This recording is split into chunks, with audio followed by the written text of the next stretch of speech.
வணக்கம். நான் தாமரை மனோ ஃபேமிலி. இன்றைக்கி நம்ம காரைக்குடி கார சட்னி பண்ணுறோம். அதுக்கு ஒரு பெரிய சைஸில் ஒரு 3 பூண்டு உரித்து நம்ம வச்சுக்குவோம். அது கடாயில் போட்டு வதக்கிக்கலாம். வதக்கிட்டு நம்ம அது கொஞ்சம் எடுத்து தட்டில் போட்டு ஆற வச்சுக்குவோம்.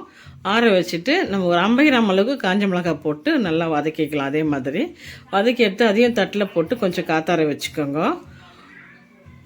வச்சுட்டு இது நல்லா இட்லி தோசைக்கெல்லாம் சாப்பிட்றதுக்கு ரொம்ப டேஸ்ட்டாக நல்லாயிருக்கும். இது நல்லா காரமே தெரியாது. என்னடா இவ்வளோ காரம் போடுறோமே, காரம் இருக்குமான்னு நினைக்காதீங்க. காரமே சுத்தமாக தெரியாது. ரொம்ப டேஸ்ட்டாக இருக்கும். ஏன்னா நம்ம நல்லெண்ணெய் தான் விட்டு அரைக்க போகிறோம். இது கூட பச்சை நல்லெண்ணெய், காஞ்ச நல்லெண்ணெய் கிடையாது, பச்சை நல்லெண்ணெயே விட்டு அரைச்சிக்குவோம்.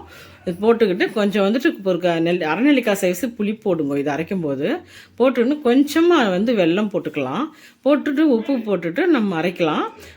அரைக்கும் போதும் நமக்கு சிக்கிற மாதிரி இருந்ததுன்னா கொஞ்சம் நல்லெண்ணெய் விட்டு நல்லா அரைச்சிக்கலாம். அரைச்சி நல்லா கூட நல்லெண்ணெய் விட்டு கலக்கி வச்சுக்கலாம். கலக்கி வச்சுன்னு சாப்பிடுங்க. இது ரொம்ப இட்லி தோசைக்கு எல்லாத்துக்கும் ரொம்ப டேஸ்ட்டாக நல்லாயிருக்கும். இந்த மாதிரி செஞ்சு பாருங்கள். இந்த வீடியோ பிடிச்சிருந்தேன்னா நீங்கள் லைக் பண்ணுங்கள், ஷேர் பண்ணுங்கள், சப்ஸ்கிரைப் பண்ணுங்கள். தேங்க்யூ.